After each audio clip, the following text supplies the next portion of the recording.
Hezbollah എന്ന് പറഞ്ഞാൽ party of God എന്നാണ് പറയുന്നത്. ദൈവത്തിൻ്റെ പാർട്ടി. ദൈവത്തിൻ്റെ പാർട്ടിയുടെ പരിപാടി ആളുകളെ കൊല്ലുക എന്നുള്ളതാണ്. ഏതായാലും വാളെടുത്തവൻ വാളാൽ എന്ന് ബൈബിളിൽ പറയുന്നത് പോലെ അയത്തുള്ള ഖമനേയിയുടെ മാനസപുത്രനായ ഹസൻ നസ്രത്തുള്ള ചത്തുമലച്ചു, കാലപുരിക്ക് പോയി. കാരണം ചത്തുമലച്ചു എന്നുള്ളത് ലിറ്ററലി ശരിയാണ്. കാരണം ഒരു ബോംബ് വീണിട്ട് പൊടി പോലും ഇല്ല കണ്ടുപിടിക്കാൻ. അവിടെ ഒരു ഗർത്തം രൂപപ്പെട്ടു, ഒരു കുഴി ഉണ്ടായി. ആ കുഴിക്ക് ഇനി നസറുള്ള ഗർത്തം എന്ന് പേരിടാം. പക്ഷേ എൻ്റെ സംശയം ഹിസ്ബുള്ള ആകെ തകർന്നു. ദൈവത്തിൻ്റെ പാർട്ടി ഉണ്ടോ ഇല്ലയോ, ദൈവത്തെ പോലെയായി, കാണാൻ പറ്റില്ല. ഇപ്പോൾ അടുത്ത നേതാവ് വരുമോ?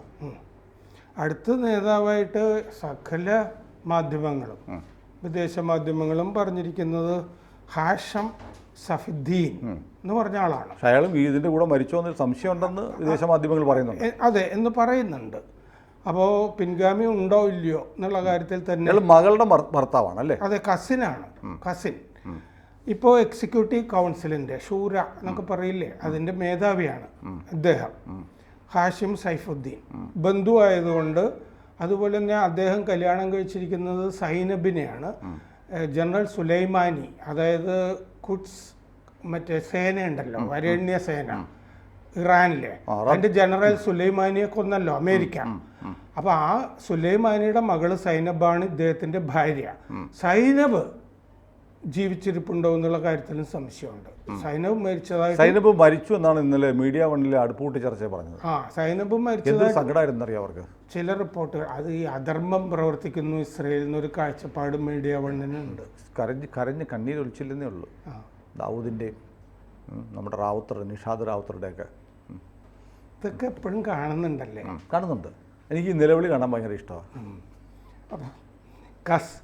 അപ്പോൾ സൈനബും ഈ പിൻഗാമി മരിച്ചു എന്നും പിൻഗാമിയുടെ ഭാര്യ മരിച്ചു എന്നും ഒക്കെ റൂമേഴ്സ് ഉണ്ട്. പക്ഷെ വിദേശ മാധ്യമങ്ങളൊക്കെ പറയുന്നത് ഹാഷിം സഫിദ്ദീൻ ആയിരിക്കും പിൻഗാമി എന്നുമാണ്. അപ്പം മരിച്ചു എന്നുള്ള കാര്യത്തിൽ സംശയമുണ്ട്. ജീവിച്ചിരിക്കാനുള്ള സാധ്യതയും കാണുന്നുണ്ട്. ഇദ്ദേഹമാണ് രാഷ്ട്രീയ സാമ്പത്തിക ഓപ്പറേഷൻസ് ഒക്കെ ചെയ്തുകൊണ്ടിരുന്നത് ഹിസ്ബുള്ളയുടെ. നസറല്ലയുടെ കുടുംബത്തിൽ തന്നെ പെട്ട ആളാണ്. ഒരുമിച്ച് മതപഠനത്തിനൊക്കെ പോയ ആളുകളും ആണ്. എന്നിട്ട് പുറത്തു നിന്ന് ഈ മതപഠനത്തിൻ്റെ ഇടയ്ക്ക് നസറുള്ള ഇങ്ങനെ മടക്കി വിളിക്കുകയായിരുന്നു ഹിസ്ബുള്ളയുടെ ഓപ്പറേഷൻസ് ഒക്കെ നടത്താൻ. പിൻഗാമിയാണെന്ന് തന്നെയാണ് അറിയപ്പെട്ടുകൊണ്ടിരുന്നത് നസറുള്ളയുടെ. കാരണം അങ്ങനെ ഇൻഫോർമലായിട്ട് വാഴിച്ചിരുന്നു. ഇറാനും ഇയാളാകണം പിൻഗാമി എന്ന് ആവശ്യപ്പെട്ടിരുന്നു. 1964 ജനനം. ഇറാനുമായിട്ടൊക്കെ നല്ല ബന്ധത്തിലാണ്. അവിടുത്തെ ഈ ഭരണം നടത്തുന്ന മൊല്ലക്കന്മാരുണ്ടല്ലോ, അവരൊക്കെ ആയിട്ട് നല്ല ബന്ധമാണ്. അതായത് റൂളിംഗ് ഈ ക്ലെറിക്സ് അവരൊക്കെ ആയിട്ട് നല്ല ബന്ധം. വേറൊരു കാര്യമുണ്ടല്ലോ, ഈ ചുട്ടുപടുത്ത ദോശക്കല്ലിൽ ഇരിക്കുന്ന പോലെയാണ് ഈ ഹിസ്ബുള്ളയുടെ ജനറൽ സെക്രട്ടറി പദത്തിലിരിക്കുന്നത്. ഡെത്ത് വാറണ്ട് ഉറപ്പായി. അത് ഈ റെയിൽവേ പാളങ്ങൾക്കിടയിൽ വീട് വെച്ച് താമസിക്കുന്ന ആളുകളില്ലേ, അവർക്ക് തീവണ്ടി ഓടിയില്ലെങ്കിൽ പ്രയാസം വരില്ലേ എന്ന് പറഞ്ഞ പോലെ ഈ ആ കുലുക്കം കേട്ടില്ലെങ്കിൽ ശരിയാവത്തില്ല. പക്ഷേ വേറെ കാര്യമുണ്ട്, ആര് ജനറൽ സെക്രട്ടറി ആയിട്ട് കൊണ്ടുവന്നാലും നാളുകൾ എണ്ണപ്പെട്ടു, കൗണ്ട് ഡൗൺ ആരംഭിച്ചു. അധികം ദിവസം ഉണ്ടാവില്ല. നസറല്ലയ്ക്ക് 30 കൊല്ലം മറ്റോ കിട്ടി. അതൊന്നും ഉണ്ടാവില്ല ഇനി. അപ്പോൾ ഇറാനിലെ ഖോമിൽ മതപഠനം നടത്തിയ ആളാണ് ഈ പിൻഗാമിയാവെന്ന് പറയുന്ന നമ്മുടെ ഇയാള്. നസറുള്ളയാണെങ്കിൽ ഇറാഖിലെ നജാഫിൽ പോയിട്ടാണ് മതപഠനം നടത്തിയത്. നജാഫിൽ പോയിട്ടുണ്ട്, ഒന്നിച്ചുമൊക്കെ പോയിട്ടുണ്ട്. അവിടെ പഠിച്ചു. അങ്ങനെയാണ് നമ്മുടെ ഈ അയത്തുള്ള ഖൊമൈനി. ഇത് ആളുകൾക്കൊരു വലിയ സംശയമുണ്ട് സാറേ, അതൊരു ക്ലാരിഫൈ ചെയ്തിട്ട് പറയാം. നമ്മൾ ഈ ഖൊമൈനി എന്നൊക്കെ പറയുന്നതൊക്കെ തമ്മിൽ ചില വ്യത്യാസങ്ങളുണ്ട്. നമുക്കിത് പരിചയമുള്ള പേരുകളല്ലോ. യഥാർത്ഥത്തിൽ ഈ ഖമേനി ഇപ്പോഴത്തെ ആള് ഖമനേയി ആണ് അല്ലേ? അയത്തുള്ള അലി ഖമനേയി ആണ്. ഖമനേയി എന്ന് വേണം ഉച്ചാരണം. മറ്റേത് ഖൊമൈനി.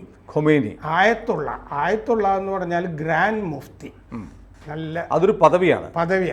ആ ഗ്രാൻഡ് മുഫ്തി ആകുന്ന ആളെയാണ്. അല്ല, നമ്മുടെ ഈ കാന്തപുരവും ഗ്രാൻഡ് മുഫ്തി ആണല്ലോ ആണെന്ന് ആരോ അദ്ദേഹത്തിന് സ്ഥാനം കൊടുത്തു എന്നൊക്കെ ഒരു കാലത്ത് ചില ആളുകൾ പ്രതിഷേധിക്കുകയൊക്കെ ചെയ്തു. അപ്പൊ അങ്ങനെയാണെങ്കിൽ അദ്ദേഹം ആയത്തുള്ള പോലെ ഒരു അത് സുന്നിയാണല്ലോ, സുന്നിയാണ്. അപ്പോൾ ഈ ഇപ്പോഴത്തെ ഖമനേയി അങ്ങനെ ഒരു ആയത്തുള്ള ലെവലിലുള്ള ആളല്ല. അത് വേറൊരു ചർച്ചയിൽ നമുക്ക് പറയാം അയാൾ എന്താ ഏതാന്നുള്ളത്.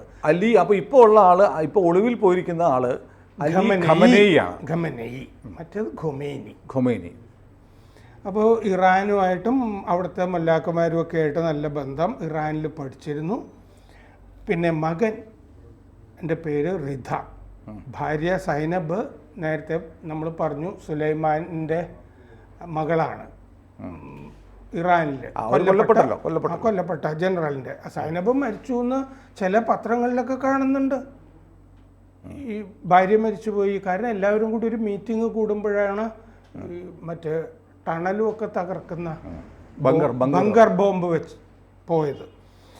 ജനറൽ കാസിം സുലൈമാനിയുടെ മകള് ഈ മുൻ ഖുദ്സ് സേനാ തലവനാണ് സുലൈമാനി. മറ്റേ ട്രംപിൻ്റെ കാലത്ത് കൊന്നതാണ് അദ്ദേഹത്തിന്.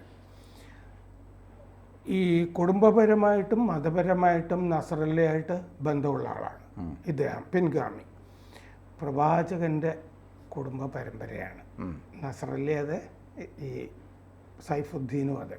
അപ്പോൾ അതുകൊണ്ടൊക്കെയാണ് ഈ പിൻഗാമി ഇയാൾ തന്നെ ആയിരിക്കും എന്ന് പറയുന്നത്. അത് പറഞ്ഞാൽ മതിയല്ലോ, പ്രവാചകൻ്റെ എന്ന് പറഞ്ഞാൽ പകുതി പറഞ്ഞാൽ മതി. വളരെ ലോ പ്രൊഫൈൽ കീപ്പ് ചെയ്തിരുന്ന ഒരാളാണ്. വലിയ പബ്ലിസിറ്റി പ്രിയനൊന്നും അല്ലായിരുന്നു. സിറിയയിൽ ആരെങ്കിലുമൊക്കെ കൊല്ലപ്പെടുമ്പോൾ ആ കൊല്ലപ്പെടുന്ന പോരാളികളുടെയൊക്കെ ശവമടക്കിന് ഉറപ്പായിട്ടും പോവുമായിരുന്നു. ഖബറടക്കുന്ന എല്ലാ ചടങ്ങിനും അദ്ദേഹം പോകുമായിരുന്നു. അത് അദ്ദേഹത്തിൻ്റെ ഡ്യൂട്ടി ആയിരുന്നു എന്നും കരുതാം. നസറുള്ള ഏൽപ്പിച്ചതായിരിക്കും, നീ പോണം എന്ന് പറഞ്ഞിട്ട്.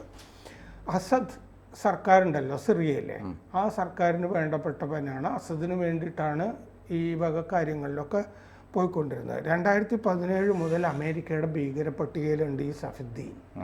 പിൻഗാമി ആവുമ്പോഴും ഭീകരനായിട്ടാണ് നിലനിൽക്കുന്നത്. സൗദി എതിരാണ്. സ്വത്ത്, ഇയാൾക്ക് എന്തെങ്കിലും സ്വത്ത് സൗദിയിൽ ഉണ്ടെങ്കിൽ അത് മരവിപ്പിച്ചിട്ടുണ്ട് സൗദി. ആ വാചകം തന്നെ അങ്ങനെയാണ്. എന്തെങ്കിലും, കാരണം ബിനാമി ആകാമല്ലോ സ്വത്ത് എന്ന് പറയുന്നത്. അപ്പോൾ അത് മരവിപ്പിച്ചിട്ടുണ്ട്. ഹിസ്ബുല്ലയിലെ തീവ്രവാദി, ഹാർഡ് ലൈനർ ആയിട്ടാണ് അറിയപ്പെടുന്നത്. ഈ കൊല്ലപ്പെട്ടു എന്നൊക്കെ വാർത്ത ഉണ്ടെങ്കിലും അത് മറ്റേ ഹിസ്ബുല്ല അത് സ്ഥിരീകരിച്ചിട്ടില്ല. തെക്കൻ ലെബനനിലെ അതെ, ആളും വേണം. അത് സ്ഥിരീകരിക്കാനായിട്ട് ആ സ്റ്റേച്ചറുള്ള ഒരാൾ വേണം. മീഡിയയുടെ ചുമതലയുള്ള ആളും തട്ടിപ്പോയി. തെക്കൻ ലെബനനിലെ ആദരണീയ കുടുംബമാണ് ഇവരുടെ. പ്രവാചകൻ്റെ പാരമ്പര്യമാണല്ലോ. ഹസൻ നസ്രല്ലയുടെ അമ്മ വഴിയിലാണ് കസിൻ ആയിട്ട് വരുന്നത്. ഇയാളുടെ സഹോദരൻ അബ്ദുള്ള സഫി അൽദിൻ ഹിസ്ബുല്ലയുടെ ഇറാൻ പ്രതിനിധി ആണ്. ഹിസ്ബുല്ലയുടെ ഇറാനിലെ അംബാസഡർ ആണ്. നജാഫ്, ഇറാഖ്, കോം എന്നിവിടങ്ങളിൽ നസറല്ലയ്ക്കൊപ്പം മതപഠനം നടത്തിയിരുന്നു. 1994 നസറല്ല ഇയാളെ മടക്കി വിളിച്ചു ഹിസ്ബുല്ലയുടെ ഓപ്പറേഷൻസ് എടുക്കാൻ. 1995 മുതൽ ഷൂരയിൽ ഷൂര എന്ന് പറഞ്ഞാൽ 6 പേരേ ഉള്ളൂ. ആ ഷൂരയിൽ അംഗമാണ്. ജിഹാദ് കൗൺസിലിൻ്റെ തലവനാണ് ഇയാൾ. ഇപ്പോൾ എക്സിക്യൂട്ടീവ് കൗൺസിലിൽ വിദേശകാര്യങ്ങൾ, രാഷ്ട്രീയ, സാമൂഹ്യ, വിദ്യാഭ്യാസ കാര്യങ്ങളൊക്കെ നോക്കുന്നു. ഹിസ്ബുല്ലയ്ക്ക് 3 പ്രധാന നേതാക്കൾ ആണ്. അതിൽ ഇപ്പോൾ നസറല്ല പോയി. രണ്ടാമത്തെ ആൾ നയീം കാസിം എന്ന് പറഞ്ഞ ആൾ ഇപ്പോൾ ഡെപ്യൂട്ടി സെക്രട്ടറി ജനറലാണ്. നയീം കാസിം. പക്ഷെ അയാളല്ല പിൻഗാമിയാവുക, ഇയാൾ പ്രവാചക കുടുംബമാണല്ലോ. പക്ഷെ ഇയാളും കൊല്ലപ്പെട്ടിട്ടുണ്ടെങ്കിൽ നയീം കാസിം ആകണം. പക്ഷെ നയീം കാസിമും കഴിഞ്ഞ ദിവസത്തെ മീറ്റിങ്ങിൽ ഉണ്ടായിരുന്നോ കൊല്ലപ്പെട്ടോ എന്ന് നമുക്ക് അറിയില്ല. 2006 ഈ സൈഫുദ്ദീനെ ഇറാൻ പിൻഗാമിയാക്കി ഹിസ്ബുല്ലയോട് പറഞ്ഞിരുന്നു, ഇയാളായിരിക്കണം നസറല്ല കൊല്ലപ്പെട്ടാൽ എന്ന് പറഞ്ഞിരുന്നു. ഈ ഷൂരയ്ക്ക് മജ്ലിസ് അൽ ഷൂര, അതിൽ 6 പേരാണുള്ളത്. 2001 എക്സിക്യൂട്ടീവ് കൗൺസിലിന് വേറൊരു ഷൂര എന്ന് പറയും, ഷൂര തൻഫീസിയ എന്ന് പറയും. അതിൽ 2001 മുതൽ ഇയാൾ അംഗമാണ്. 2010 തെക്കൻ ലെബനനിൽ പട്ടാള മേധാവിയുമായിരുന്നു. ഒരുപാട് പേരെ വകവരുത്തി പാരമ്പര്യവും ഇയാൾക്കുണ്ട്. UAE, സൗദി, ബഹ്റൈൻ ഇവർക്കൊന്നും ഇയാളെ കണ്ടെടുത്താൽ കണ്ടുകൂടാ, ഷിയയാണല്ലോ. 2020 സുലൈമാനിയുടെ മകൾ ആയിട്ടുള്ള വിവാഹം, ഈ ഷൈബുദ്ദീൻ്റെ വിവാഹം. ഏതായാലും പുതിയ നേതാവിനെ കുറിച്ച് നമുക്കിവിടെ ചർച്ച ചെയ്യാം. ഇത് ചർച്ച ചെയ്യാൻ ഹിസ്ബുള്ളയിൽ ആരെങ്കിലും ഉണ്ടോ? വാഴിക്കാൻ ആരെങ്കിലും ഉണ്ടോ എന്നുള്ളതാണ് പ്രശ്നം. വാഴിച്ചാലും മരണവാഴ്ചയായിരിക്കും അല്ലേ, മരണത്തിലേക്കുള്ള വാഴ്ച അല്ലേ, അരിയിട്ട് വാഴ്ച. അതാണ് പഴയ പോലെ അരിയിട്ട് വാഴ്ച എന്നൊക്കെ പറയുമ്പോൾ വായ്ക്കരിയിടുക എന്ന് നമ്മൾ പറയും, വായ്ക്കരി ഇട്ട് വാഴിക്കുക. അതെ. ഏതായാലും ലോകത്ത് എവിടെയും തീവ്രവാദം മാനവകുലത്തിനുള്ള ഭീഷണിയാണ്.